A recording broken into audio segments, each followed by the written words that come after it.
যদি শুধু নবীর মহব্বতকে হালুয়া, জেলাপি, সিন্নি আর মিলাদের মধ্যে সীমাবদ্ধ না রেখে আল্লাহর নবীর ইজ্জত রক্ষার জন্য ময়দানে নেমে সেই ফ্রান্সকে এবং ফ্রান্সের কুকুর যেগুলো আল্লাহর নবীর বিরুদ্ধে বেয়াদবি করেছে ওদের গলায় রশি লাগিয়ে টেনে মাঠে সবার সামনে এনে হাজির করত, পৃথিবীর ইতিহাসে দ্বিতীয় আর কেউ নবীর সঙ্গে এই বেয়াদবি করার সাহস দেখাতো না।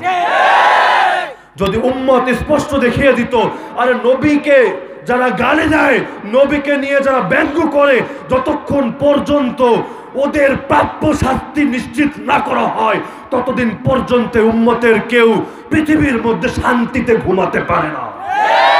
আলহামদুলিল্লাহ নাহমাদুহু ওয়া নাস্তাঈনুহু ওয়া নাস্তাগফিরুহু ওয়া নু'মিনু বিহি ওয়া নাতাওয়াক্কালু আলাইহি ونعوذ بالله من شرور أنفسنا ومن سيئات أعمالنا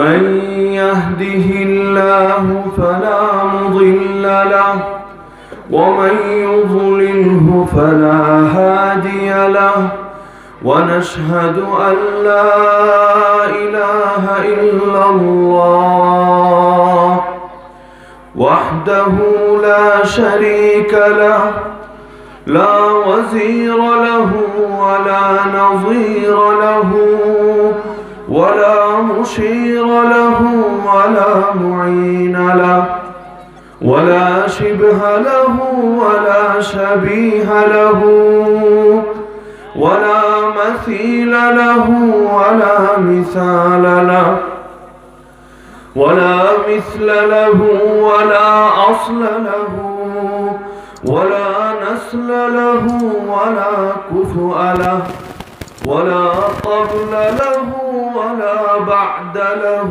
ولا وقت له ولا زمان له ولا أول له ولا آخر له ولا بداية له ولا نهاية له ولا ضد له ولا ند له ولا حد له ونشهد أن سيدنا وسندنا وحبيبنا وحبيب ربنا وطبيبنا وطبيب قلوبنا ومولانا محمدا عبده تعالى ورسوله أرسله الله تعالى بالهدى ودين الحق بشيرا ونذيرا وداعيا إلى الله بإذنه وسراجا منيرا أما بعد فأعوذ بالله من الشيطان الرجيم بسم الله الرحمن الرحيم وأعدوا لهم ما استطعتم من قوة ومن رباط الخيل ترهبون به عدو الله وعدوكم وآخرين من دونهم لا تعلمونهم الله يعلمهم وما تنفقوا من شيء في سبيل الله يوفى إليكم وأنتم لا تظلمون وقال النبي صلى الله تعالى عليه وسلم من لقي الله بغير أثر من الجهاد لقي الله وفيه ثلما آمنت بالله صدق الله العلي العظيم وبلغنا رسوله النبي الكريم ونحن على ذلك لمن الشاهدين والشاكرين والحمد لله رب العالمين।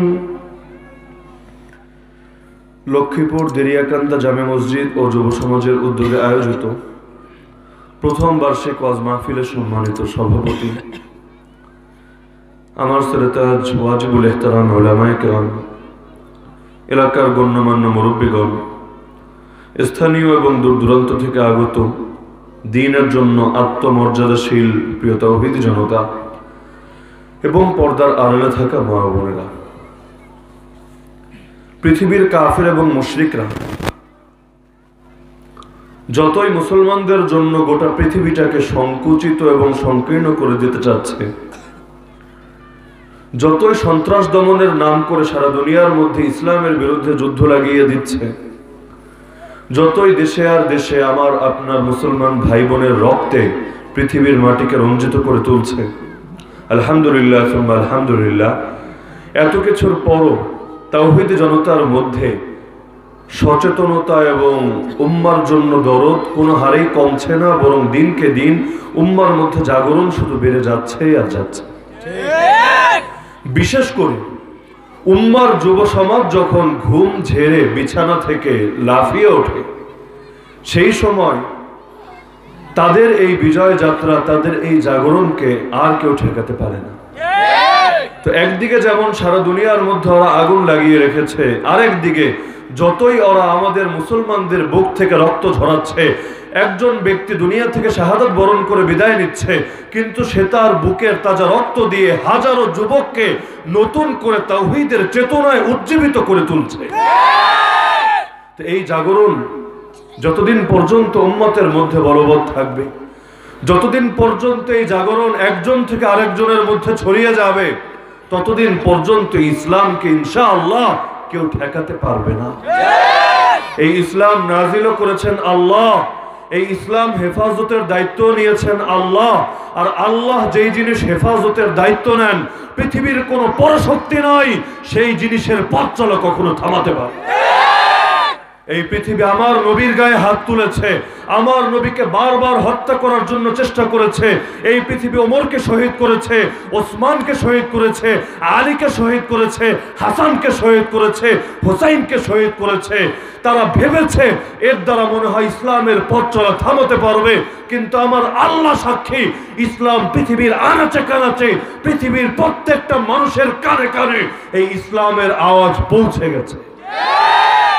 এমনকি হাদিসের মধ্যে আল্লাহর নবী জানিয়ে গিয়েছেন, লা ইয়াতরুকুল্লাহু বাইতা মাদারিন ওয়ালা ওয়াবার, আমার আল্লাহ শহর এবং গ্রামের এমন একটা ঘরও রাখবেন না, ইল্লা আদখালাহুল্লাহু কালিমাতাল ইসলাম, যেই ঘরের মধ্যে আমার আল্লাহ ইসলামের কালিমা প্রবেশ করাবেন না, বিইজ্জি আজিজিন আও বিযুল্লি যালিলিন, সম্মানী ব্যক্তির সম্মান রেখে লাঞ্ছিত ব্যক্তিকে অপমান করে, ইজ্জান ইউইজ্জুল্লাহু বিহিল ইসলাম ওয়া আহলা, যেই ব্যক্তি ইসলামকে গ্রহণ করে নেবে তার সম্মান বজায় রেখে, আর যে ব্যক্তি ইসলামকে গ্রহণ করবে না তার মুখে প্রয়োজনে চুনকালি মেখে দিয়ে প্রত্যেকটা ঘরে ঘরে আল্লাহ ইসলামের কালিমা প্রবেশ করাবেন। আল্লাহ যদি চান প্রত্যেক ঘরে ঘরে ইসলাম প্রবেশ করাবেন, আর পৃথিবীর তাগুত চায় মুসলিম সংখ্যাগরিষ্ঠ দেশগুলো থেকেও ইসলামকে ঝেঁটিয়ে বিদায় করবে, আমাকে বলেন আল্লাহ বিজয়ী হবেন না তাগুত বিজয়ী হবে?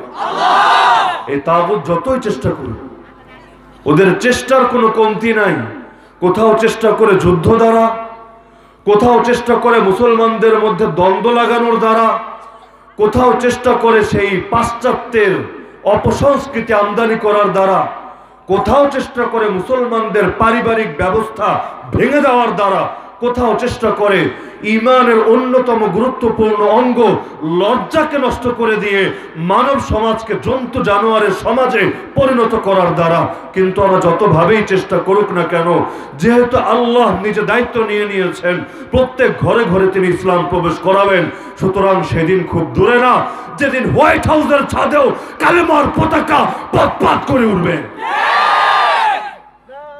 ওরা তো আজকাল মুসলমানদেরকে হুমকি দেয়, এই মুসলমানের দল, তোরা তোদের দেশ থেকে বের হয়ে যা। ইসলামের কথা বললে, কোরআন এবং হাদিসের বিধান তুলে ধরলে দলিলের আলোকে, যুক্তির আলোকে আপনি যত সুন্দরভাবে উপস্থাপন করেন না কেন, দলিলের জবাব দলিল দিয়ে দেয় না, যুক্তির জবাবে যুক্তি প্রদর্শন করে না, বরং একদিকে থাকে দলিল আর একদিকে থাকে হুমকি, একদিকে থাকে যুক্তি আর একদিকে থাকে ধমকি, একদিকে থাকে দরদ এবং মহব্বত আর একদিকে থাকে সর্বোচ্চ পর্যায়ে উগ্রতা এবং হিংস্রতা। কথায় কথায় হুমকি, চলে যাও বাংলাদেশ থেকে, ওয়েলকাম টু গো পেয়ারা পাকিস্তান, অথবা তোদেরকে ভিসা দিয়ে পাঠিয়ে দেব আফগানিস্তানে। কথায় কথায় এমন হুমকি আর এমন ধমকি, ভাবটা এমন। আল্লাহর জমিনের এই অংশে থেকে আল্লাহর কথা বলা যাবে না। জমিন আল্লাহর, কথা চলবে শয়তানের। জমিন আল্লাহর, গোলামি চলবে তাগুতের। আল্লাহর জমিনে বসে আল্লাহর খেয়ে আল্লাহর পরে স্বাধীনভাবে আল্লাহর কথা বলবে আল্লাহর বান্দারা, পৃথিবী এটাও মেনে নিতে চায় না। অথচ এই পৃথিবীতে একজনের কথাই চলাটা বৈধ এবং যৌক্তিক, আর তিনি কে? পৃথিবীর মধ্যে আগে ঈমান এসেছে না আগে কুফর এসেছে? দুনিয়ার মধ্যে আগে মুসলমান এসেছে না আগে কাফের এসেছে? পৃথিবীর সর্বপ্রথম মানুষের নাম কি? বান্দর? কি বান্দর নাকি? নাকি বলবেন ডারউইনের মতো? না, আমার বান্দরের পোলাপান, বান্দরের নাতিপুতি আমরা। গাজীপুরুষ ছিল বান্দর, বান্দর থেকে বিবর্তিত হতে হতে লেজটা পড়ে গিয়ে এরপর সাইজটা একটু বড় হয়ে পশমগুলো ঝরে গিয়ে এখন আমরা হয়েছে মানুষ। এই বিশ্বাস আছে নাকি কারো? আজকাল তো স্কুল কলেজের পাঠ্যপুস্তকের মধ্যেও এই ডারউইনের বিবর্তন মতবাদ ঢোকানোর চেষ্টা চালানো হচ্ছে। মুসলমানের বাচ্চাদেরকে এই চেতনা তাদের রক্তের সঙ্গে পুশ করে দেওয়ার চেষ্টা করা হচ্ছে। শোন মুসলমানরা, এতদিন তো জেনে আসতি তোরা নাকি নবীর সন্তান, তোদের আদি পিতা নাকি একটা নবী, তোদের জাতির পিতাও নাকি একজন নবী, কিন্তু এখন থেকে শোন, এসব বিশ্বাস আশ্বাস চলবে না। এখন থেকে বুঝবি তোগো আদি পিতা হইল একটা জানোয়ার যার নাম বান্দর। এই জন্য তোরা বান্দরের মতো চলবি, জানোয়ারের মতো চলবি, তোদের আদর্শও হবে ওদের মতো, তোদের জীবনাচরও হবে ওদের মতো। এমনকি অনেক মানুষও তো আছে যারা এই সকল জন্তু জানোয়ারের পূজা করে, বান্দরের পূজা করে, হনুমানের পূজা করে। এরকম লোক নাই? আশপাশে তাকালেই পাওয়া যাবে, বেশি দূরে যেতে হবে না। তো বলছিলাম, জমিন আল্লাহ, আল্লাহ জমিনে আগে ঈমান পাঠিয়েছেন, আগে মুমিন পাঠিয়েছেন। যেদিন আদম আলাইহিস সালাম দুনিয়াতে আসলেন, সেদিন গোটা দুনিয়াতে মানুষ তো শুধু তিনি আর তার স্ত্রী হাওয়া, এই দুইজন মুসলমান, দুইজন মুমিন। আল্লাহ তাআলা এই জমিনকে সৃষ্টি করে এর সাময়িক মালিকানা, সাময়িক প্রতিনিধিত্ব তুলে দিলেন আদমের হাতে, তুলে দিলেন হাওয়ার হাতে। তার মানে এই জমিনটার সাময়িক মালিকানা, আসল মালিকানা তো কার? আল্লাহ। সাময়িক মালিকানা আল্লাহ তুলে দিলেন কাফেরের হাতে, নাস্তিকের হাতে, মুরতাদের হাতে। কার হাতে? নবীর হাতে। আর প্রত্যেক নবী মুসলমান, প্রত্যেক নবী মুমিন। শুধু মুসলমান না, তারা তো ইমামুল মুসলিমিন, সব মুসলমানদের নেতা। তাহলে যদি সারা দুনিয়াটা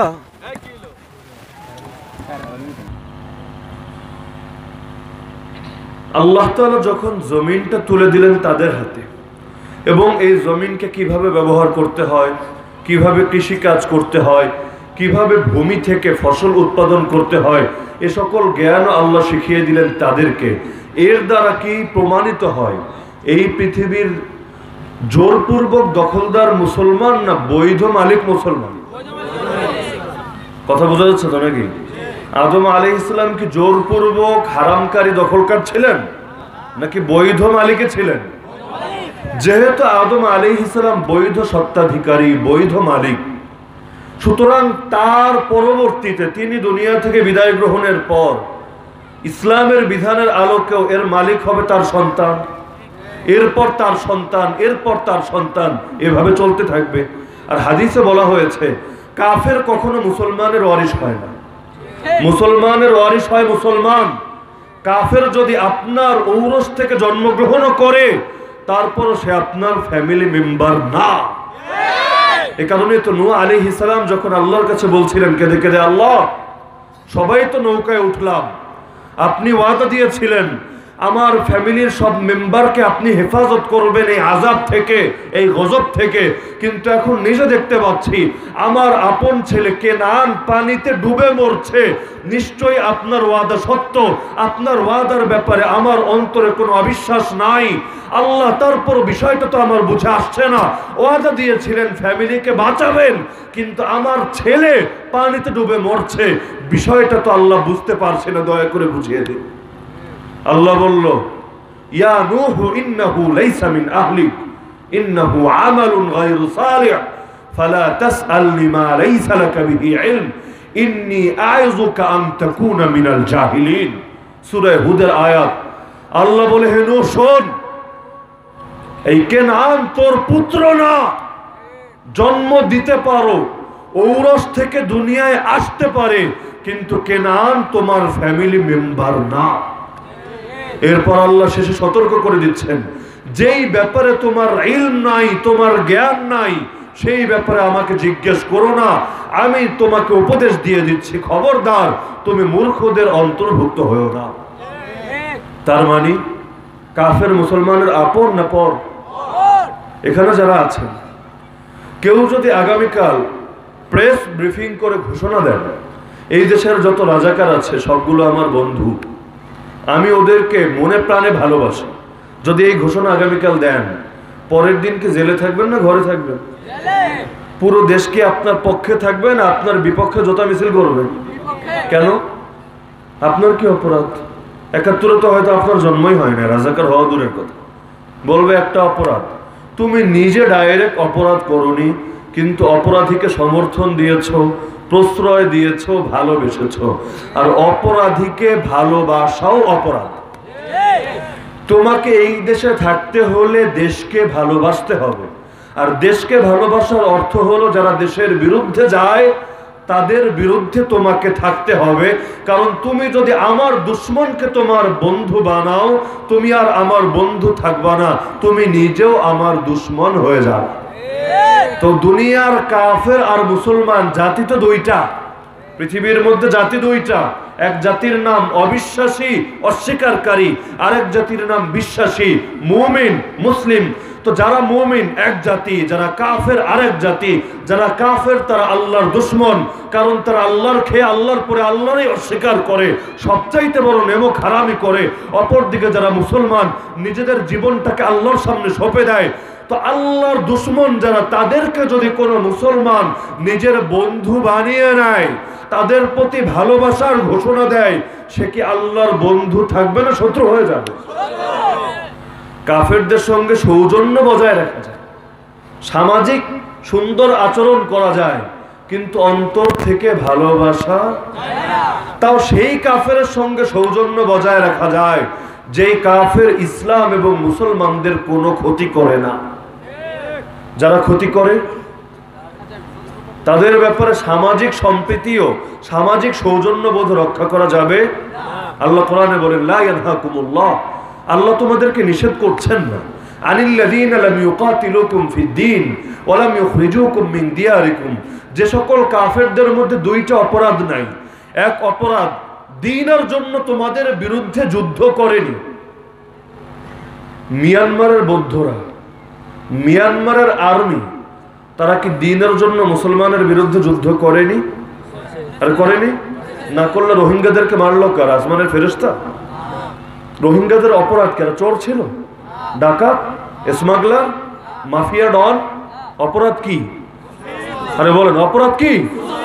একটাই অপরাধ, নামাজ হয়তো ঠিক মতো পড়ে না, এলেন কালামও কিচ্ছু নাই, অধিকাংশ মানুষ হয়তো কোরআনও দেখে পড়তে পারবে না, কিন্তু একটাই অপরাধ, বংশ পরিচয়ে মুসলমান। এই এক অপরাধের কারণে এদের বেঁচে থাকার অধিকারও নেই। কাশ্মীরের মধ্যে যে সকল হিন্দুরা মুসলমানদেরকে নির্যাতন, এরা যে এই মুসলমানদের উপর নির্যাতন করলো কিসের কারণে? দ্বীনের কারণে, ইসলামের কারণে। এরকম পৃথিবীর বিভিন্ন ভূখণ্ডে, আপনি চীনের দিকে যদি তাকান, পূর্ব উইঘুর, জিনজিয়াং, চীনের বিভিন্ন প্রদেশের মধ্যে দেখা যায় পুরো প্রদেশটাকে আস্ত কারাগারে পরিণত করে রাখা হয়েছে। সেখানে প্রত্যেকটা মুসলমানের উপর নির্যাতন চালানো হচ্ছে। একটাই অপরাধ, তারা কেন আল্লাহকে আল্লাহ বলে মানে, তারা কেন ঈমান ইসলামকে গ্রহণ করে রাখে, এ কারণে এদের বিরুদ্ধে যুদ্ধ করে। তো যে সকল কাফেররা মুসলমানদের বিরুদ্ধে যুদ্ধ করে, প্রত্যক্ষ হোক বা পরোক্ষ, প্রত্যক্ষ মানে যারা ডাইরেক্ট ফিল্ডে যুদ্ধ করে, পরোক্ষ মানে যারা পিছন থেকে এগুলোর উস্কানি দেয়। ডাইরেক্ট যুদ্ধ করা অপরাধ, পেছন থেকে উস্কানি দেওয়া, সমর্থন দেওয়া, প্রশ্রয় দেওয়া, সহযোগিতা করা, অর্ডার দেওয়া, সবগুলো অপরাধ। বারাক ওবামা বা ডোনাল্ড ট্রাম্প নিজেরা আফগানিস্তান গিয়ে যুদ্ধ করেনি, কিন্তু যুদ্ধের আদেশ তারাই দিয়েছে, যুদ্ধের মদত তারাই দিয়েছে। এখন এরা কি মুসলমানদের বন্ধু না শত্রু? বলে না, বলবে হুজুর শত্রু হয় কেমনে? এরা তো আমগো পরম দোস্ত। এজন্যই তো জীবনের সবচাইতে বড় সফলতা মনে করি আমেরিকার গ্রিন কার্ড পাওয়া। জান্নাতের টিকিট পেলে যতটা খুশি হয়, আমেরিকার গ্রিন কার্ড পেলে আর চাইতে বেশি খুশি হয় না? এই যে ফ্রান্স রাষ্ট্রীয়ভাবে আল্লাহর নবীর বিরুদ্ধে অবস্থান নিল, আল্লাহর নবীরে গালি দিল, এরপর ওরা বললো এই গালি দেওয়া আমাদের বাক স্বাধীনতার অংশ, এটা প্রত্যেকটা নাগরিকের সাংবিধানিক অধিকার, তারা আল্লাহর নবীকে চাইলে গালি দিতেই পারে। এই যে কথাটা তারা বলল, এখনো পর্যন্ত সরি বলেছে? অথচ এটা এমন অপরাধ, সরি বললেও কোনো ক্ষমা নাই। আল্লাহর নবীর ইজ্জত এতটা সস্তা না, সারাদিন গালিগালাজ করে একটা সরি বলবে আর কোনো বিচার ছাড়াই মাপ পেয়ে যাবে, এতটা সস্তা কোনো বিষয় না। মহিলা রাজাকাররাও তো সরি বলে, তাদেরকে তো কেউ ক্ষমা করে না। রাষ্ট্রদ্রোহীরাও তো থুক্কু বলে, এদেরকে তো কেউ মাফ করে না। আর একটা রাষ্ট্রের ইজ্জত বড় না নবীর ইজ্জত বড়? কিন্তু এই আপনি লিখে রাখতে পারেন, কয়েকদিন পর যখন ওয়ার্ল্ড কাপ আসবে, বিশ্বকাপ হোক আর যাই হোক, বিশ্বকাপের যে টাইমগুলো আসবে অথবা অন্যান্য যে ম্যাচের সময়গুলো আসবে, দেখবেন অনেক মুসলমানের ছাদের উপর ফ্রান্সের পতাকা পতপত করে উঠবে। নাকি উঠবে না? বিশ্বাস হয় না? এখনো অনেক মুসলমান হয়তো এমন আছে যাদের কাছে ফ্রান্সের অমুক প্লেয়ার তমুক প্লেয়ার এদের মহব্বতের, এদের ভালোবাসার, এদের পছন্দের। এই ভারত দুদিন পর পর মুসলমানদের বিরুদ্ধে খারাপ অ্যাকশনে যায়, কখনো কাশ্মীরে মারে, কখনো দিল্লিতে মারে, কখনো আসামের মুসলমানদের হুমকি দেয়, কখনো বাংলাদেশকে ওদের অঙ্গরাজ্য বানানোর কথা বলে। এত কিছুর পরও ক্রিকেটের সময় সেই ভারতের সাপোর্টার লোকের সংখ্যা এই দেশে কম না বেশি? তো আল্লাহর দুশমন যারা, মুসলিম উম্মার দুশমন যারা, এদেরকে যারা ভালোবাসে, এমনকি পোশাক আশাক পরার সময় অমুক বলিউডের তারকা কোন পোশাক পরে, অমুক নায়িকা কিভাবে সে সাজে, এগুলোকে মুসলমান বানিয়ে নিয়েছে আদর্শ। তা আল্লাহর দুশমনকে যারা নিজেদের বন্ধু বানায়, নিজেদের আইকন বানায়, নিজেদের আদর্শ পুরুষ বানায়, তারা কি আল্লাহর দোস্ত থাকবে না দুশমন হবে? তা আল্লাহ বলেন, যেই সকল কাফেররা ধর্মের কারণে তোমাদের বিরুদ্ধে যুদ্ধ করেনি এবং তোমাদেরকে তোমাদের ঘর থেকে বের করে দেয়নি, তাদের সঙ্গে ভালো ব্যবহার করা, অন্তর থেকে না, শুধু বাহ্যিক ভালো ব্যবহার করা নিষেধ না। তবে ইন্নামা ইয়ানহাকুমুল্লাহ আনিল্লাযীনা কাতালুকুম ফিদ্দীন ওয়া আখরাজুকুম মিন দিয়ারিকুম ওয়া যাহারু আলা ইখরাজিকুম। যেই সকল কাফেরের মধ্যে তিন অপরাধের কোনো একটা পাওয়া যাবে, হয়তো ইসলামের কারণে মুসলমানের বিরুদ্ধে যুদ্ধ করে, অথবা মুসলমানদেরকে তাদের দেশ থেকে বের করে দেয়, অথবা এই বের করার ব্যাপারে সাপোর্ট দেয়, মদদ দেয়, আল্লাহ বলেন তাদের সঙ্গে বাহ্যিক ভালো ব্যবহার করাও জায়েজ না। এজন্য কোরআনে আল্লাহ সূরা আবু লাহাব নাযিল করেছেন, সূরা লাহাব, তাব্বাত ইয়াদা আবি লাহাবি ওয়া তাব। সূরা শেষে গিয়ে বলেন এ আবু লাহাব তো জাহান্নামে যাবেই যাবে, ওয়া আমরাতু, এবং তার বউ জাহান্নামে যাবে। আপনি বলবেন বউয়ের অপরাধ কি? আবু জাহাল নয় তো রাসূলকে বিরক্ত করত। রাসূল কোথাও দাওয়াত দিতে গেলে পেছনে এসে হাজির হতো। রাসূল দাওয়াত শেষ করতো, সে ডেকে বলতে, শোন, এই যে তোরা দাওয়াত দিল, এটার নাম মুহাম্মদ, আমার ভাতিজা, ওর মাথায় সমস্যা আছে, পাগল, ওর দাওয়াত শুনিস না, যেভাবে এসেছে সেভাবে ভেঙে যা। তো বিরক্ত করতো আবু লাহাব। রাসূলকে সর্বপ্রথম অপমান করেছিল আবু লাহাব। তাব্বান লাকা ইয়া মুহাম্মদ আলিহাযা জামাতানা। রাসূল মহব্বতের সাথে দাওয়াত দিলেন, জান্নাত জাহান্নামের কথা বললেন। আবু লাহাব বললেন, মুহাম্মদ ঠিক তোকে, সারাদিন কোনো কাজ পাস না, এই সকল ফালতু কথা বলার জন্য আমাদেরকে ডেকেছিস? সঙ্গে সঙ্গে আল্লাহ সূরা নাজিল করলেন, হে আবু লাহাব, তুই কাকে ঠিক জানাচ্ছিস? তাব্বাত ইয়াদা আবি লাহাবি ওয়া তাব। আর মুহাম্মাদের জন্য ধ্বংস না, সর্বপ্রকার ধ্বংস একমাত্র তোর জন্য। নারায়ে তাকবীর, আল্লাহু আকবার। জিহাদ জিহাদ জিহাদ চাই, জিহাদ করে বাঁচতে চাই। মুসলমানের শত্রুরা হুঁশিয়ার সাবধান, মুসলমানের শত্রুরা হুঁশিয়ার সাবধান। সাবিলুনা সাবিলুনা আল জিহাদ আল জিহাদ, তরিকুনা তরিকুনা আল জিহাদ আল জিহাদ। নারায়ে তাকবীর, আল্লাহু আকবার। সূরা শেষে গিয়ে আল্লাহ বলছেন শুধু আবু লাহাব জাহান্নামে যাবে তা না, ওয়ামরাআতুহু, তার বউ জাহান্নামে যাবে। তার বউর অপরাধ কি? আরে আবু লাহাব ডাইরেক্ট রাসূলের বিরুদ্ধে দুশমনি করত, আর এর বউ পেছন থেকে শেল্টার দিত। তার মানে যারা রাসূলের বিরুদ্ধে অবস্থান নেয় ওরা যেমন গুস্তাখে রাসূল, যারা এ সকল শাতিমে রাসূল, এ সকল বেয়াদব, এ সকল মালাউনকে শেল্টার দেয়, ওরাও একইভাবে গুস্তাখে রাসূল। যারা রাসূলের বিরুদ্ধে যুদ্ধ নামে ওদের যেমন বেঁচে থাকার অধিকার নাই, যারা এ সকল যুদ্ধবাজদেরকে শেল্টার দেয় ওদেরও এই পৃথিবীর আলো বাতাস গ্রহণ করার অধিকার নেই। এই পৃথিবী আল্লাহর, এখানে থাকতে হলে আল্লাহর গোলামি করে থাকতে হবে। আল্লাহর জমিন আল্লাহর বিরুদ্ধে অবস্থান গ্রহণ করে থাকার অধিকার আল্লাহ কাউকে দেন। এজন্য সূরা আর রহমানের মধ্যে আল্লাহ ডেকে ডেকে বলছেন, ইয়া মাশারাল জিন্নি ওয়াল ইনস, হে জিন জাতি আর মানুষ জাতি শোন, ইনিস্তাতাতুম আন তানফুযু মিন আকতারিস সামাওয়াতি ওয়াল আরদি ফানফুযু লা তানফুযুনা ইল্লা বিসুলতান। যদি তোরা আসমান আর জমিনের বর্ডার ক্রস করতে পারো, ক্রস করে তোদের ক্ষমতা দেখা, কিন্তু শুনে রাখ এমন কোন জায়গায় যেতে পারবি না যেখানে আল্লাহর ক্ষমতা নাই। যদি আল্লাহর ক্ষমতার অধীনেই থাকতে হয়, সব আল্লাহরই ভোগ করতে হয়, এমনকি যেই জিহ্বা দিয়ে গালি দেয়, যেই ঠোঁট নাড়িয়ে কথা বলে, এগুলো যখন আল্লাহরই দেওয়া, আল্লাহর জিনিস ব্যবহার করে আল্লাহর বিরুদ্ধে বলা যদি নেমক হারামি না হয়, পৃথিবীতে নেমক হারামি বলতে কিছু নাই। তো এই সকল অন্ধকার এবং অন্ধকারের আশ্রয়দাতা এবং এগুলো লালন পালন করে সকল মানুষ রাসূলের যুগেও ছিল, এখনো আছে, কিয়ামত পর্যন্তই থাকবে। এরা কখনো আসে ফেরাউন নামে, কখনো হামান নামে, কখনো কারুন নামে, কখনো নমরুদ নামে, কখনো আবু জাহাল, আবু লাহাব, উতবা সাইবা নামে। কিন্তু এই সকল আবু জাহাল, আবু লাহাব এরা যদিও ইতিহাস অতীত হয়ে গিয়েছে, কিন্তু ওদের প্রেতাত্মাগুলো কিয়ামত পর্যন্তই দুনিয়াতে থাকবে। যেমনি ভাবে অদৃশ্য ইবলিস আড়ালে থেকে ওর মিশন চালাবে, একইভাবে ইবলিসের অনেক প্রেতাত্মা প্রকাশ্যে থেকে উম্মতকে জান্নাত থেকে সরিয়ে জাহান্নামের দিকে নিতে থাকবে। এই জান্নাতি দল আর জাহান্নামী দল, রহমানের বান্দা আর শয়তানের বান্দা, আল্লাহর গোলাম আর তাগুতের চাকর, এদের মধ্যে একটা দ্বন্দ্ব সে আদম আলাইহিস সালাম থেকে শুরু হয়েছে। যতদিন দাজ্জাল ধ্বংস না হবে ততদিন এই দ্বন্দ্ব চলতেই থাকবে। আল্লাহ দ্বন্দ্ব জারি রেখেছেন পরীক্ষার জন্য। এজন্য এমন কোন নবী নাই যেই নবীর দুশমন নাই।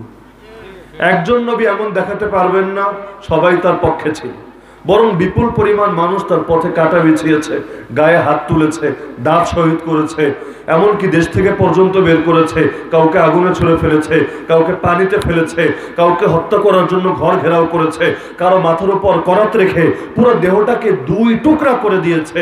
কিন্তু এরপর নবীগণ তাদের আদর্শ ছাড়েন না।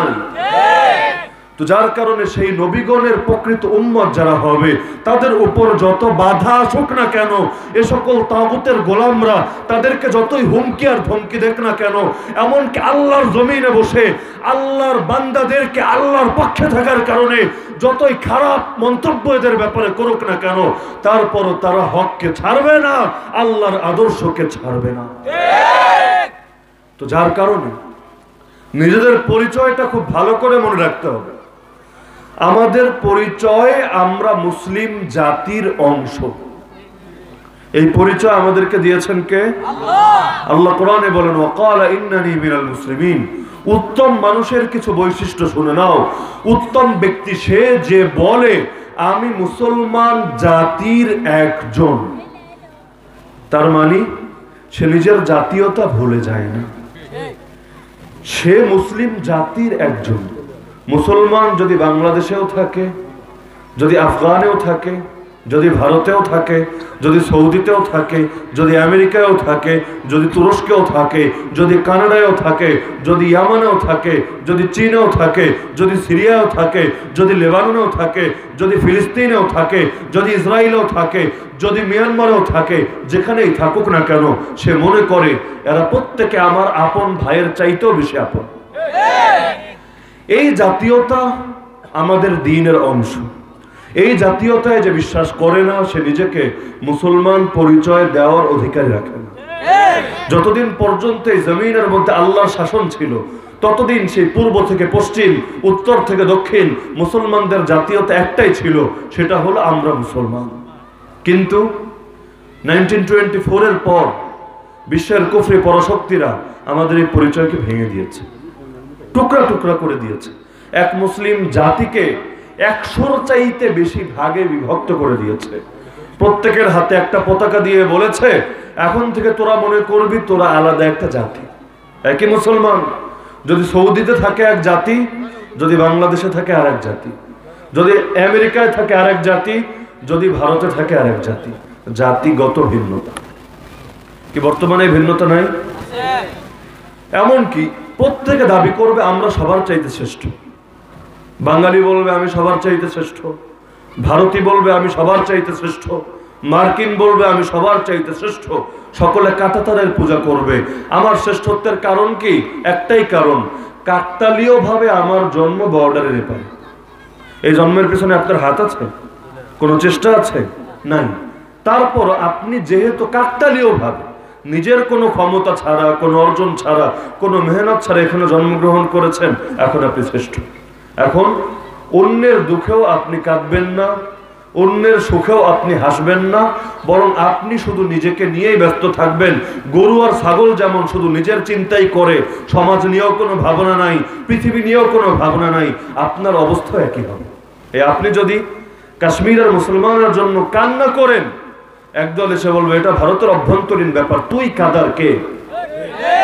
আপনি যদি মুসলমানদের প্রথম কেবলা মসজিদে আকসা নিয়ে কথা বলেন, এই ইহুদি জাতি এত স্বাধীনতার কথা বলে, ধর্মীয় স্বাধীনতা, বাক স্বাধীনতা, সব লাইনের সব স্বাধীনতা, মানবাধিকারের খুব বড় বড় স্লোগান এরা দেয়।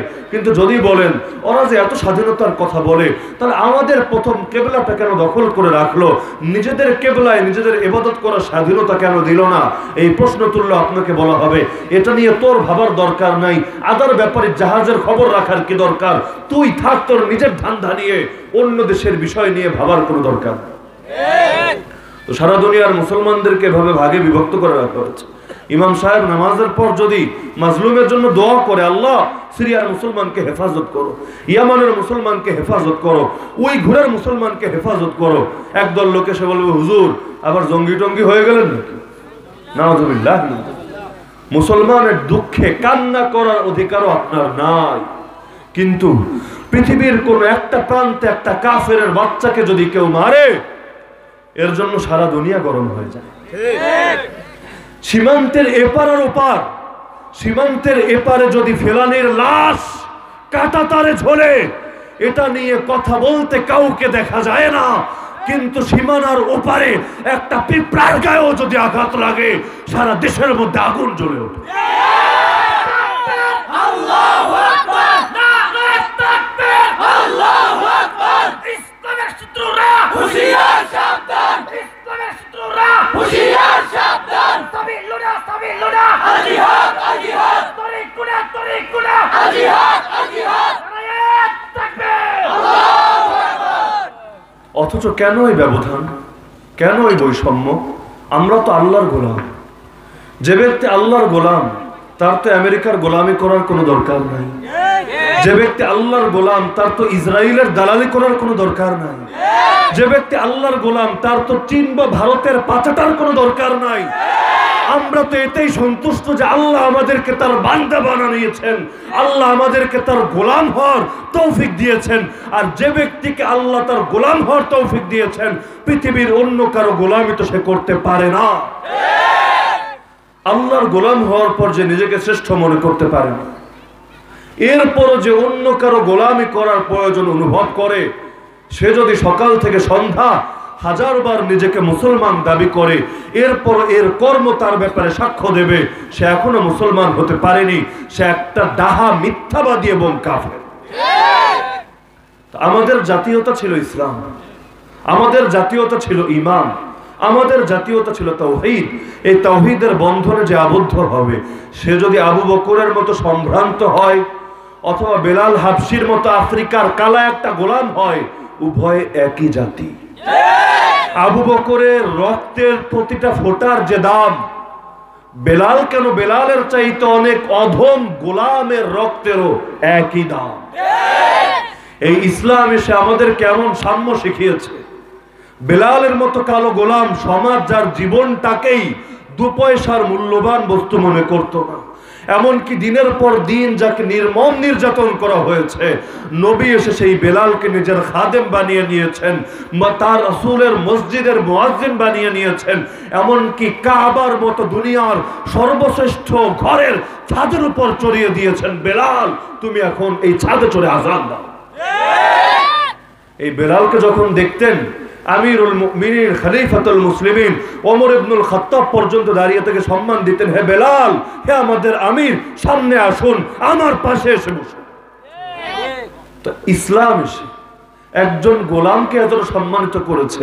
এমনকি ইসলামী খেলাফতের ইতিহাসে একটা বংশই ছিল মামলুক বংশ, যারা বহু বছর দুনিয়ার মধ্যে খলিফা ছিল। মামলুক মানে গোলাম, গোলামের বংশ। এমনকি এই ইসলাম দুনিয়াতে এসে শুধু নিজের লোকদের নিরাপত্তার কথাই ভাবেনি, বরং পুরো দুনিয়ার নিরাপত্তা নিয়ে ভেবেছে। আজকে দুনিয়ার সবার নিরাপত্তা আছে, শুধু নিরাপত্তা নাই মুসলমানের। হ্যাঁ, মুসলমানদের মধ্যেও তাদের নিরাপত্তা থাকতে পারে যারা নামে মুসলমান হলেও কামে মুনাফিক, কিন্তু যে যত বেশি পাক্কা মুসলমান সে তত বেশি অনিরাপদ। এমনকি কারো কারো তো জানেরই কোনো নিরাপত্তা নেই, কখন এসে কে গুম করে কে মেরে ফেলে কোনো জবাবদিহিতা না। রাস্তাঘাটে মেরে ফেলে রাখবে, পকেটের মধ্যে একটা বন্দুক ঢুকিয়ে নামচা লাগিয়ে দিবে, এটা হলো একটা জঙ্গি। ওই এক আর্মি সদস্যরে মেরে এটারে আবার ইয়াবা ব্যবসায়ী হিসেবে চালানোর চেষ্টা করেনি। বেচারা আর্মি বলে না বেঁচে গেছে, আর্মি দেশের গুরুত্বপূর্ণ ব্যক্তিত্ব, কিন্তু দেশের শাইখুল হাদিস, দেশের সবচাইতে বড় মুফতি, সবচাইতে বড় আলেম, তার বেলায় হলে কিরকম হতো? পাবলিক বলতো হ্যাঁ ঠিকই তো আছে, হুজুর বলে তো জঙ্গি, হুজুরও তো মারবই। নাউযুবিল্লাহ। আজকাল কওমি মাদ্রাসা নাম শুনলে অনেকের গায়ে অ্যালার্জি ঢোকে, কি হুজুর জঙ্গি টঙ্গি নাকি? আবার হুজুর ব্যাগটা অনেক বড় দেখা যাচ্ছে, বোমা টোমা আছে নাকি? আবার এরকম টিটকারি মারে না রাস্তায় ঘাটে? দাড়ি থাকলে টিটকারি, লেবাস থাকলে টিটকারি। আরে ওরা টিটকারি মারে, মারুক না, কয়টা দিন মারবে, আসল টিটকারি মারার সময় আসছে আমাদের। আল্লাহ কোরআনে সূরা মুতাফফিফিনের মধ্যে বলেন, এই জাহান্নামীগুলো যখন জাহান্নামে পুরো কাবাব হতে থাকবে, জান্নাতীরা আলাল আরাইকি ইয়ানজুরুন, সোফার উপর বসে হেলান দিয়ে তাকিয়ে তাকিয়ে দেখবে, আর ওদেরকে টিটকারি মেরে বলবে, কি ও কেমন লাগে এখন, গায়ে জ্বলে তো?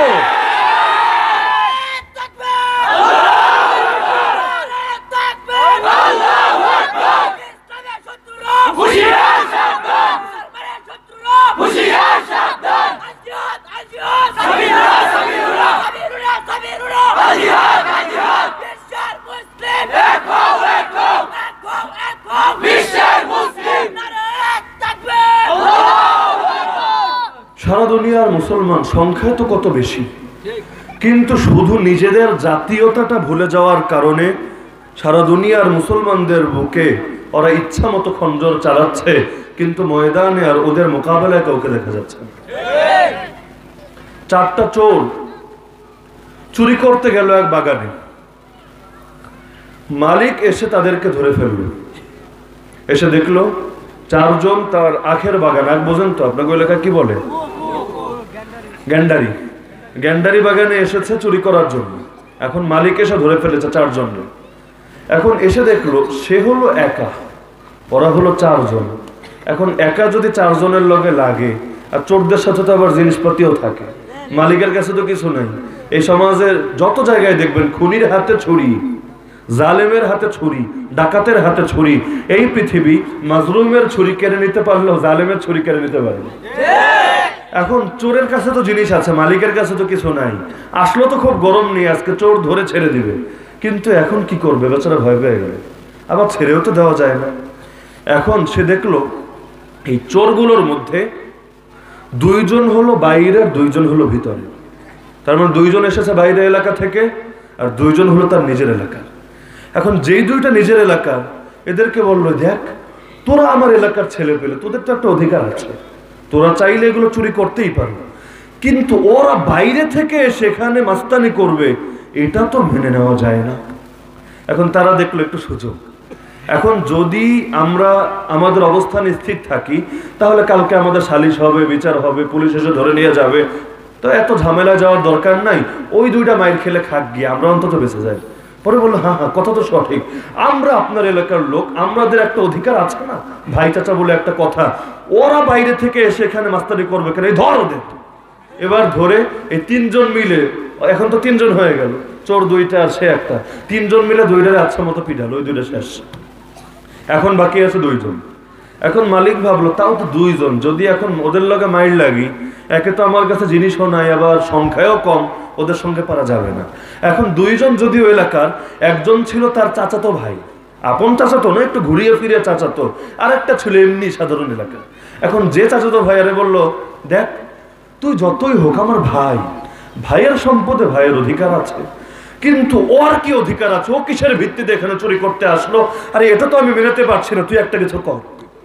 এখন বললো, হ্যাঁ ঠিকই তো ভাই, আমি তোমার আপনজন, আমি তো তোমার জন্য এখানে কিছু একটা করতেই পারি, কিন্তু ও কিসের ভিত্তিতে আসলো। পরে বললো, চল তা 2 জন মিলে ওরা সাইজ করি। এবার 2 জন মিলে ওরা সাইজ করলো, শুয়ে ফেললো। এখন বাকি আছে কয়জন, এখন কয় নেমক হারাম, ওরা বাইরের লোক, ওরা না বুঝে ভুল করতে পারে, তুই আমার নিজের লোক হয়ে আমার লোক এত বড় গাদ্দারি করতে পারলি, আজকে তোরে দেখে ছাড়বে। দুনিয়ার কাফেররা করে এই কৌশল। ইহুদি সারা দুনিয়ায় কয় না, মুসলমান যদি সবাই একসঙ্গে পেশাব করে কই যে ভেসে যাবে আল্লাহ ভালো জানে, এমনকি পেশাবের গরমেই ওদের শরীর কাবাব হয়ে যাবে। কিন্তু ইহুদি হলো মাত্র কয়টা, একেবারেই কম, ওই ইসরায়েলের মধ্যে মানুষ কয়টা, কিন্তু এই কয়টা মানুষ সারা দুনিয়ার সব কিছু নিজেরা নিয়ন্ত্রণ করছে। এমনকি আমেরিকার মতো পরাশক্তি ইসরায়েলের কাছ থেকে আলাদা হওয়ার মতো ক্ষমতা আর নাই। তো এত শক্তি কিভাবে পেল, কাঁটা দিয়ে কাঁটা তুলেছে, এক একজনকে এক এক ধান্ধায় লাগিয়ে দিয়েছে। প্রথমে মুসলমানদেরকে 100-র চাইতে বেশি ভাগ করে দিল, কারো নাম লাগালো বাঙালি, কারো তুর্কি, কারো অ্যারাবিয়ান, কারো এই কারো সেই। এখন কেউ ফরাসি, কেউ চাইনিজ, সে ভাবে ও আমার জাতি না, আমি ওর জাতি না, ওর দুঃখে আমার কি, আমার সুখে ওর কি, প্রত্যেকে আলাদা হয়ে গেল। রোহিঙ্গারা মায়ের খেয়েছে, আমগো কি, আমরা তো ভালো আছি।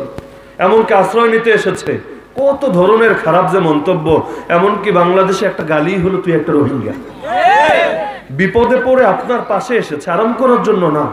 হ্যাঁ বলতে পারেন ওদের মধ্যে হয়তো কিছু খারাপ দোষ আছে, কিন্তু একটা জাতি প্রায় 100 বছর ধরে যাদের মধ্যে শিক্ষা নাই, যাদেরকে গোলামে পরিণত করে রাখা হয়েছে, যাদেরকে মানবাধিকারের মৌলিক বিষয়গুলো পর্যন্ত দেওয়া হয়নি, অন্ন, বস্ত্র, বাসস্থান, চিকিৎসা, খাদ্য, কোনো কিছুর ন্যায্য অধিকার যারা পায়নি, এমনকি বিয়ে করতে হলেও আগে মেয়েটাকে 3 মাস ক্যাম্পে রেখে আসতে হতো, এই যে জাতির অবস্থা, সেই জাতির থেকে আপনি কি আশা করেন? কিন্তু এই জাতিকে সুশিক্ষিত বানানোর জন্য কি করেছেন আপনি? এদেরকে নামাজি বানানোর জন্য কয়দিন দাওয়াত নিয়ে গিয়েছেন?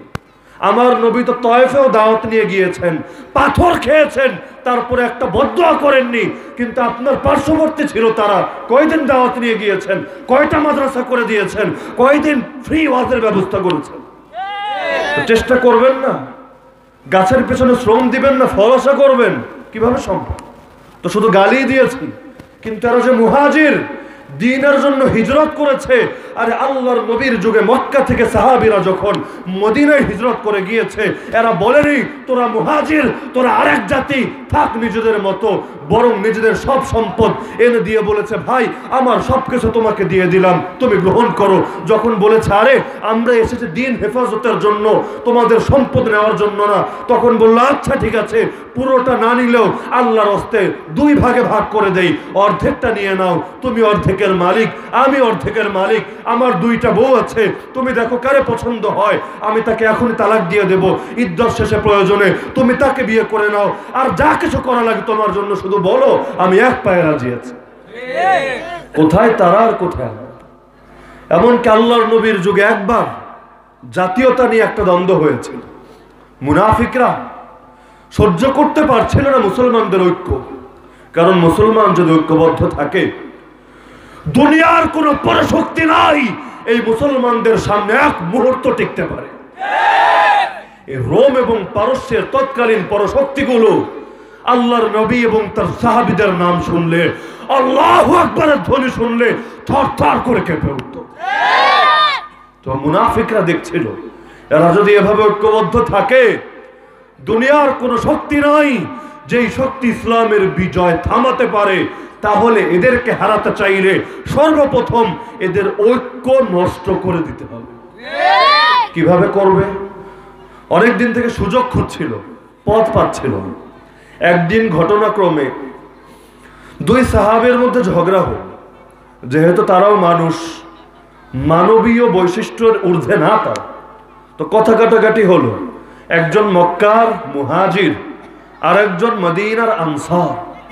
কথা কাটাকাটির এক পর্যায়ে মক্কার মুহাজির সাহাবী মদিনার আনসারি সাহাবীর গায়ে আঘাত করে বসল।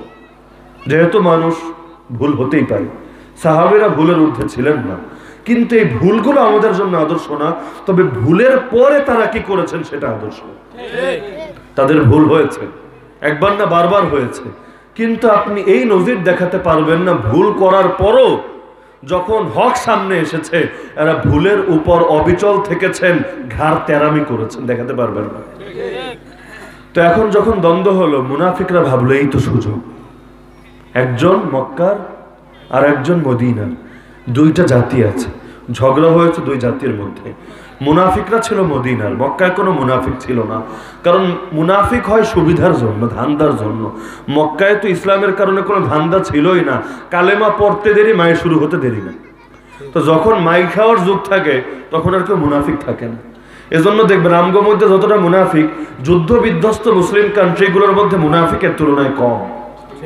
পুরো আফগানিস্তানে যে কয়টা মুনাফিক পাবেন, আমাদের এক একটা ছোট্ট এলাকায় চাইতে বেশি মুনাফিক পাবেন। কারণ মুনাফিক হয় ধান্দাবাজির লেগা। যখন মুসলিম পরিচয় দিলে বিভিন্ন সুবিধা পাওয়া যায়, সমাজের মধ্যে একটু বুক ফুলিয়ে থাকা যায়, সংখ্যা গরিষ্ঠের অন্তর্ভুক্ত হওয়া যায়, তখন মানুষ কি হয়, নিজেদেরকে মুনাফিক সাজায়, মুসলিম বলে পরিচয় দেয়, আসলে ভিতরে থেকে মুনাফিক। হজ করা উদ্দেশ্য না, কিন্তু নাম লাগাতে হবে আল হাজ, তাইলে একটা ভাব আসবে, এজন্য হজ করে। উদ্দেশ্য দিনের ইবাদত করে না, উদ্দেশ্য মুনাফিক। তো এইরকম মক্কার যুগে যেহেতু মাইর খাওয়ার যুগ ছিল, মুনাফিক ছিল না। মুনাফিক হলো, দ্বন্দ্ব হলো, মুনাফিক তো সবই মদিনার। ওরা ভাবলো এটা একটা সুযোগ। এবার ওরা বলল, দেখো মদিনার সাহাবীরা, তোমরা আমাদের ভাই। যেহেতু মুনাফিক কারো কপালে লেখা থাকে না, এরাও তো ভাবতো এগুলোও মনে হয় মুসলমান। আমরাও যেমন অনেকের টুপি দেখে ভাবি এটাই তো মুসলমান, বড় বড় ওয়াদা দেয়, ভোটটা দিয়ে দেয়, ভাবি এটি পাক্কা মুসলমান। তো অনেক সময় এমন হয় আমরা বাহ্যিক অবস্থা দেখে ধোকা খাই। একটু দাড়ি টুপি দেখলে অনেক সময় মনে হয় কত বড় ভালো মানুষ, তো মাঝে মধ্যে এমন দেওয়া দেয়, জনমের মতো শিক্ষা দিয়ে দেয়, হয় না এমন? তো বাহ্যিক অবস্থা দেখে ধোকা খেয়ে যাই আমরা। এমনকি আমি তো এমনও দেখেছি পাগড়িওয়ালা চোর, দেখেছেন নাকি আপনারা? মসজিদের মধ্যে, ঈদগাহের মধ্যে, ভিআইপি জায়গায় গিয়ে ভিআইপি জুতা চুরি করে, কিন্তু দেখলে আপনি ধারে কাছেও যেতে পারবেন না, ভাববেন কত বড় হুজুর জানি, আসলে তিনি হুজুর না, আসলে তিনি পাক্কা চোর। হুজুরের বেশ ধরেছেন চুরি করার সুবিধার্থে, নইলে তো মানুষ তাকে সন্দেহ করবে। আসলে চোর নামাজি হয় না, নামাজি চোর হয় না, বরং চোর নামাজি সাজে। আজকাল তো হুজুরদের অনেকে গালি দেয় ধর্ম ব্যবসায়ী বলে, অথচ ধর্ম ব্যবসায়ী কারা জাতি খুব ভালো করেই চেনে। হুজুররা যদি ধর্ম ব্যবসায়ী হতো, এদের টাকা পয়সার কমতি থাকতো না। অথচ এই হুজুরদের মারা অসুস্থ হয়ে বিছানায় পড়ে থাকলে হসপিটালে নিয়ে যাবে, এই টাকাটা পকেটে থাকে না। ভালো একটা জুতা পায়ে দিবে, এই তৌফিক সবার হয় না। কিন্তু ধর্ম ব্যবসায়ী কারা জাতি খুব ভালো করে চেনে, যারা বিশেষ ধান্দার সময় মাথার মধ্যে টুপি লাগায়, শরীরের মধ্যে পাঞ্জাবি লাগায়, মাজারে মাজারে গিয়ে ঘোরে আর কথায় কথায় ইনশাআল্লাহ ইনশাআল্লাহ মারায়। কিন্তু দেখা যায় কয়টা দিন পর ধান্দা অর্জন হলে আর মাথায় টুপিও থাকে না, শরীরে সুন্নতি লেবাসও থাকে না, তখন এর হুজুররাও চেনে না, ইসলামরেও চেনে না, মুসলিমরেও চেনে না, সর্বসর্বা হয়ে যায়, পার মাটিতে পড়ে না। এরাই তো প্রকৃত ধর্ম ব্যবসায়ী। তো বলছিলাম মুনাফিকরা তো সুযোগ পেল। এবার তারা ডেকে বলল, এই মদিনার সাহাবীরা, দেখ এতদিন তোদের জিনিসপত্র খাইয়ে এই কোন পাঠা পালছি সেগুলো এখন তোদের খেয়ে তোদের পরে তোদের বিরুদ্ধে আর মাইর পিট লাগিয়ে দিয়েছে। এক কাজ কর, সবগুলোর ঘাড় ধাক্কা দিয়ে বের করে দে। সবাই বলা বলি করলো, এটা তো যুদ্ধের সময়, যুদ্ধ করতে আসছে, এখন তো ঘাড় ধাক্কা ধাক্কি করার সময় না। তো এখন কি করা যায়? মুনাফিকরা বলল, কোরআনের আয়াত, তাদের ভাষ্য ছিল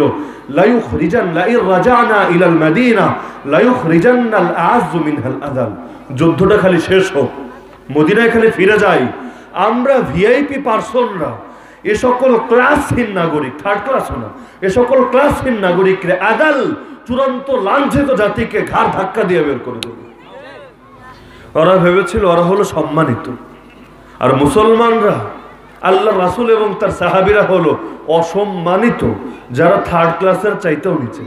আজকাল অনেকে ভাবে না, আরে ভাবে না, কথায় কথা কয় মৌলবাদী শক্তি, হ্যাংকারেঙ্গা ত্যাংকারেঙ্গা। আরে মৌলবাদী শক্তি, এই শক্তি বলে যাদেরকে ওরা বিন করে এরা উত্তম না ওরা উত্তম? একজন হাফেজে কোরআনের দাম বেশি না দুনিয়ার সব টাকাওয়ালার দাম বেশি? আপনি যদি এই ঈমান না রাখতে পারেন যে একজন হাফেজে কোরআনের দাম দুনিয়ার সব মন্ত্রী মিনিস্টারের চাইতেও বেশি, যদি তারা হাফেজ না হয়, তাহলে কোরআনের যথাযথ সম্মান আপনি দেননি। আজকাল তো অমুক এসএসসিতে গোল্ডেন এ প্লাস পেয়েছে শুনলে খুব খুশি লাগে, কিন্তু অমুক বাচ্চাটা হাফেজ হয়েছে, এটা স্বাভাবিক ব্যাপার, হতেই পারে। তো আজকাল এই চেতনার কারণে আমাদের এই অবস্থা। কোরআনকে তার সম্মান দেয়নি, আল্লাহকে তার সম্মান দেয়নি। তো আসল সম্মানিত কি মুনাফিকরা না সাহাবীরা? তো ওরা বললো যে মুনাফিকরা গিয়ে বের করে দিবে মুমিনদেরকে, এটা না বলে ওরা বলল সম্মানিতরা বের করে দিবে লাঞ্ছিতদেরকে। আল্লাহ বলে, দেখ সম্মান আসলে তোদের না, ওয়ালিল্লাহিল ইজ্জাতু ওয়া লিরাসূলিহি ওয়া লিল মুমিনিন ওয়ালাকিন্নাল মুনাফিকিনা লা ইয়াফকাহুন। আসলে সম্মান হলো আল্লাহর, সম্মান হলো রাসূলের এবং সম্মান হলো মুমিনদের। যদিও দুনিয়ার এই সকল দুই পয়সার মুনাফিকরা এটা না বোঝে। ওদের চোখে মাদ্রাসার দাম না থাকতে পারে, ওদের চোখে আলেমের দাম না থাকতে পারে, ওদের চোখে হাফেজের দাম না থাকতে পারে, কিন্তু আসমানের একটা ফেরেশতা পর্যন্ত জানে একজন আলেম দূরের কথা, একটা তালিবুল ইলমের কি দাম। এজন্য তালিবুল ইলমকে দেখলে আসমানের ফেরেশতা পর্যন্ত আর ডানা ওড়ায় না, বরং ডানাটা সঙ্গে সঙ্গে ঝাপটানো বন্ধ করে দিয়ে গুটিয়ে নেয়। হাদিসের শব্দ রিদাল লি তালিবিল ইলমি বিমা ইয়াসনা, তালিবুল ইলমের কর্মের প্রতি সন্তুষ্টি প্রকাশ করার জন্য। আসমানের ফেরেশতা পর্যন্ত যার প্রতি সন্তুষ্ট। আরে তুই তো হুজুররা দেখলে ঠিকই গাড়ি টান মেরে চলে যাস, আসমানের ফেরেশতা এদেরকে দেখলে ডানা পর্যন্ত গুটিয়ে নেয়। তোর মতো দুই পয়সার জাহান্নামী তাকে সম্মান না দিলে কি হবে? আসমানের জিবরিল পর্যন্ত তাকে সম্মান দেয়। এমনকি সহিহ হাদিসে আছে গর্তের পিঁপড়াও এর জন্য দোয়া করে, সমুদ্রের মাছও এর জন্য দোয়া করে। কারণ দুনিয়ার এই মূর্খ মানুষরা না জানলেও এই পিঁপড়ারাও জানে, এই মাছেরাও জানে, যতদিন পর্যন্ত এই জমিনের ভেতর ইলমের চর্চা থাকবে, কোরআনের চর্চা থাকবে, আল্লাহর নামের চর্চা থাকবে, ততদিন আসমান থাকবে, জমিন থাকবে, গোটা পৃথিবী থাকবে। যেদিন আল্লাহ বলার মতো কেউ থাকবে না, আল্লাহ সব কিছু ধ্বংস করে দেবে। আল্লাহু আকবার, নারে তাকবীর, আল্লাহু আকবার। ইসলামের শত্রুরা হুঁশিয়ার সাবধান, আলম দেশ শত্রুরা হুঁশিয়ার সাবধান। বাবা আলী আসাদ মুসামা জিন্দাবাদ, বাবা আলী আসাদ মুসামা জিন্দাবাদ, জিন্দাবাদ, নারে তাকবীর, আল্লাহু আকবার। যখন এই বিষয়টা নিয়ে দ্বন্দ্ব হলো, আনসারের মধ্যে যেই সকল মুনাফিকরা ছিল এরা উস্কানি দিতে লাগলো। এবার মুহাজির সাহাবী তার ভাইদেরকে ডাক দিল, ইয়া আলাল মুহাজিরিন, হে মুহাজিররা, কে কোথায় আছো, জলদি আসো, হেল্প মি। এবার আনসারীও বসে থাকলো না, সে বলল, ইয়া আলাল আনসার, হে আনসারীরা, কে কোথায় আছো, আমাকে বাঁচাও। মুহাজিররা এসে একদিকে একত্র হলো, আনসাররা এসে একত্র হলো আরেকদিকে। আগেই তো এসেছিল যুদ্ধ করার জন্য, যুদ্ধাস্ত্র তো সবার কাছে আছে। এখন যুদ্ধ কাফেরের বিরুদ্ধে কি করবে, মুশরিকের বিরুদ্ধে কি করবে? দুটো গ্রুপ হয়ে গেল, এখনই দুই গ্রুপের মধ্যে রক্তক্ষয়ী সংঘর্ষ হবে। আল্লাহর নবীর কানে এই খবর পৌঁছে গেল। নবী দ্রুত তাদের মধ্যে ছুটে আসলেন, এসে বললেন, মা বালু দাওয়াল জাহিলিয়া, আরে কি ব্যাপার যে জাহেলিয়াতকে বাদ দিয়ে আমরা ঈমান গ্রহণ করেছি, এরপর সেই ঈমানের জন্য এত কোরবানি করেছি, এখন তোমরা সেই জাহেলিয়াতের কথাবার্তাই বলছো, এটা তো তোমাদের মুখে শোভা পায় না। দাউহা ফাইন্নাহা মুনতিনা, এসব কথা বন্ধ করো, এগুলোকে ছাড়ো, এগুলো প্রতি দুর্গন্ধময় কথাবার্তা। তার মানে মুহাজির এক জাতি, আনসার আরেক জাতি। এই চেতনা ইসলামী চেতনা না, বরং এটা জাহেলি চেতনা। তো এখন নবীর বিদায়ের 1450 বছর পর কেউ যদি এসে আমাদেরকে শেখায় বাঙালি এক জাতি, রোহিঙ্গা আরেক জাতি, কাশ্মীরি আরেক জাতি, আফগানি আরেক জাতি, ইরাকি আরেক জাতি, ইয়ামানি আরেক জাতি, ফিলিস্তিনি আরেক জাতি, এটা কি ইসলামিক কথা না জাহেলি কথা? এই কথা যারা বলবে তারা কি মুসলমানের প্রতিনিধি না কাফেরদের দালাল?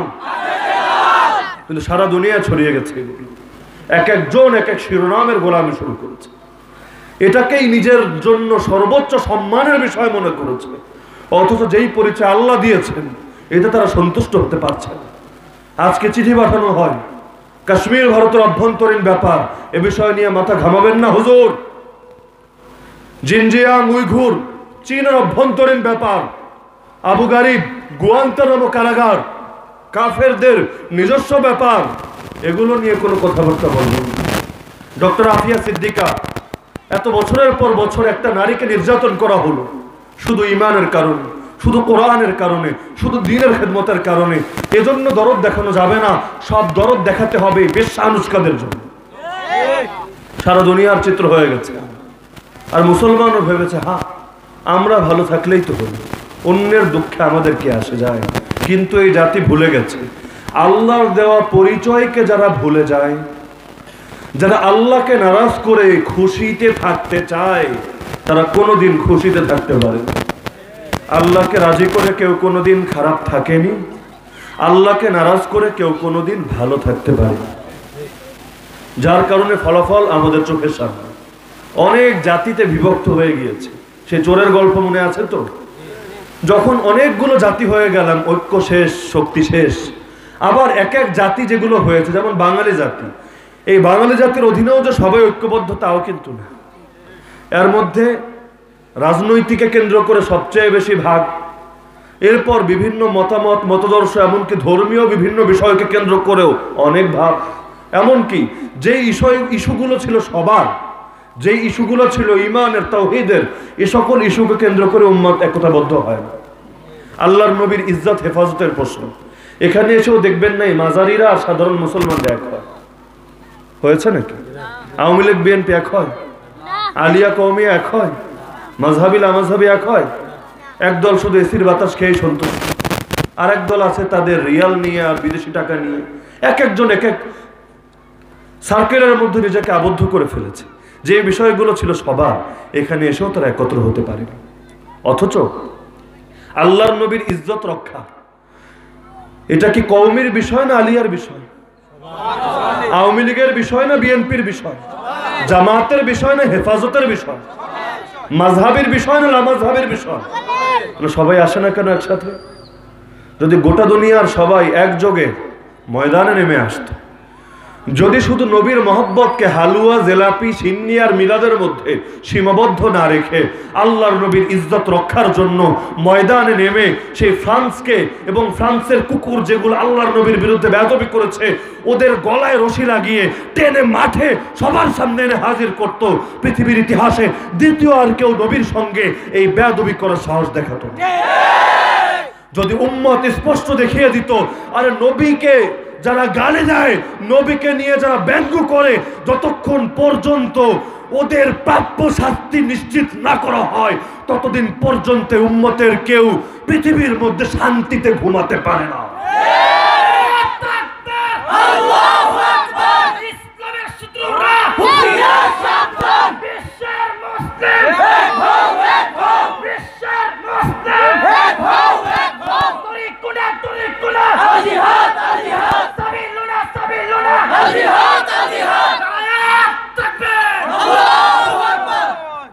আমার নবী দেশি নবী না, আমার নবী বিশ্ব নবী। আমার নবী জাতীয় নবী না, আমার নবী আন্তর্জাতিক নবী। যদি বাস্তবেই নিজেকে সেই নবীর উম্মত দাবি করেন এবং সেই নবীর নামে কালেমা পড়ে থাকেন, অন্তরের মধ্যে আজকেই গেঁথে নেন আমরা বিশ্ব নবীর বিশ্ব উম্মত, আমরা আন্তর্জাতিক নবীর আন্তর্জাতিক উম্মত, আমরা সাহসী নবীর সাহসী উম্মত, আমরা আপসহীন নবীর আপসহীন উম্মত, আমরা মুজাহিদ নবীর মুজাহিদ উম্মত। আমাদের নবী কোনো কাপুরুষ ছিলেন না, আমাদের নবী দ্বীনের ব্যাপারে আপোষকামী ছিলেন না, আমাদের নবী আল্লাহ তাআলার বিধান রক্ষার ব্যাপারে গাফেল বা উদাসীন ছিলেন না। আমার নবী আমাদেরকে ঐক্য শিখিয়েছেন, বিভক্তি শেখাননি, ভালোবাসা শিখিয়েছেন, নিজেদের মধ্যে ঘৃণার চর্চা শেখাননি। যদি এই বিষয়টা অন্তরে গেঁথে নিতে পারেন, আজকেও যদি দুনিয়ার 150 কোটি 200 কোটি মুসলমান বাদ দিলাম, সারা দুনিয়ার 1 কোটি মুসলমানও যদি আজকে একত্র হয়, বেশি না 1 কোটি, সারা দুনিয়ার 1 কোটি মুসলমানও যদি আজকে একত্র হয়, পৃথিবীর তাগুতি শক্তি পালানোর জায়গাও খুঁজে পাবে না।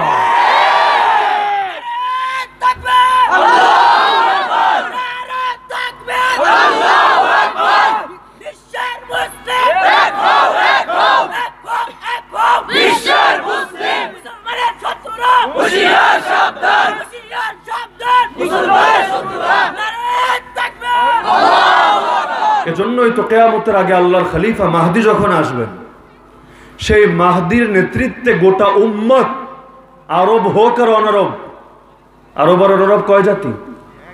যদি মনে করেন 2 জাতি, তাহলে অনারব হয়ে আরব নবীর উপর ঈমান আনলেন কেন? আরব নবীর নামে কালেমা পড়লেন কেন? নিজের থেকে একটারে খুঁজে বের করেন। তার মানে আমরা এ সকল ভৌগোলিক জাতীয়তাবাদে বিশ্বাস করতে পারি না। কিয়ামতের আগে আল্লাহর খলিফা মাহদী যখন আসবেন, তার নেতৃত্বে গোটা উম্মত যখন ঐক্যবদ্ধ হবে, মুসলমানরা তাদের ঈমানি পাওয়ার এমন ভাবে ফিরে পাবে, বিশ্বের তাগুতি শক্তির ধ্বংস হবে তো হবেই। যখন সর্বশেষ ঈসা এসে আসমান থেকে দাজ্জালকেও জাহান্নামে পৌঁছাবেন, এরপর যদি ইহুদিরা গাছের পেছনে গিয়েও লুকায়, পাথরের পেছনে গিয়েও লুকায়, হাদিসের ভাষ্য সেই গাছ আর পাথরের জবান আল্লাহ খুলে দিবেন। তারা ডেকে ডেকে বলবে, হে মুসলমান, হে আল্লাহর বান্দা, এদিকে আসো, আমার পেছনে আল্লাহর একটা দুশমন আছে, ওকে ধরো আর জাহান্নামে পৌঁছাও। তো সেদিন দুনিয়ার কাফের, ওদের সব ক্ষমতা তো শেষ হবেই। আল্লাহর জমিন, আল্লাহর দ্বীনের বিজয় হবে তো হবেই। এই পৃথিবীর মধ্যে কেউ আর আল্লাহর বিরুদ্ধে কটু মন্তব্য করার দুঃসাহস দেখাতে পারবে না। সেদিন পৃথিবীটা হবে আল্লাহ, মানবতা হবে আল্লাহ, ইবাদত হবে আল্লাহ, সব হবে আল্লাহর। কিন্তু এর জন্য শর্ত, আগে নিজের ঐক্যবদ্ধ হতে হবে। আমাদের পতাকা হবে কালিমার পতাকা, আমাদের মুখের বুলি হবে একমাত্র লা ইলাহা ইল্লাল্লাহ, আমাদের প্রেরণার শক্তির উৎস হবে আল্লাহু আকবার। যখন এ সকল তাওহীদকে কেন্দ্র করে, গুটি কয়েক শাখাগত মাসালা মাসাইলকে কেন্দ্র করে নয়, শাখাগত মাসালাকে কেন্দ্র করে কোনোদিন ঐক্য আসবে না, আসতে পারেও না। 4 মাযহাবে আমলে ভিন্নতা আছে কি না? নাই? মাযহাবিল আমাযহাবের মধ্যে আমলের ভিন্নতা আছে না? ওই যারা মিলাদ কিয়াম করে এদের মধ্যে, আর যারা করে না এদের মধ্যে ভিন্নতা আছে না? এগুলোকে কেন্দ্র করে যদি ঐক্য করতে চান, কিয়ামতের আগে ঐক্য হবে না। কোন গণতান্ত্রিক রাজনৈতিক দলকে কেন্দ্র করে ঐক্য করতে চান, ঐক্য হবে না। ঐক্যের ভিত্তি হতে হবে এমন বিষয় যেটা সর্বসম্মত, যেটা শতসিদ্ধ, যেটা সর্বজন বিদিত, যেটা নিয়ে কোনো বিতর্ক নাই, কোনো বিতর্কের সুযোগও নাই। আর সেটা হলো একটা জিনিস, যার নাম ঈমান, যার নাম তাওহীদ। এই তাওহীদকে কেন্দ্র করে, আল্লাহু আকবারকে কেন্দ্র করে, লা ইলাহা ইল্লাল্লাহকে কেন্দ্র করে উম্মত যখন ঐক্যবদ্ধ হবে, এই উম্মতকে পরাজিত করার মতো ক্ষমতা এই পৃথিবীর কারো থাকবে না, থাকবে না, থাকবে না।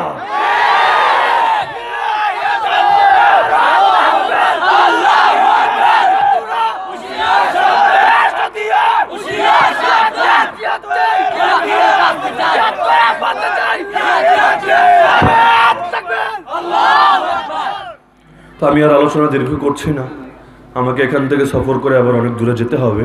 আল্লাহ যদি চান ভবিষ্যতে কখনো সাক্ষাৎ হবে, আবারও আলাপ হবে।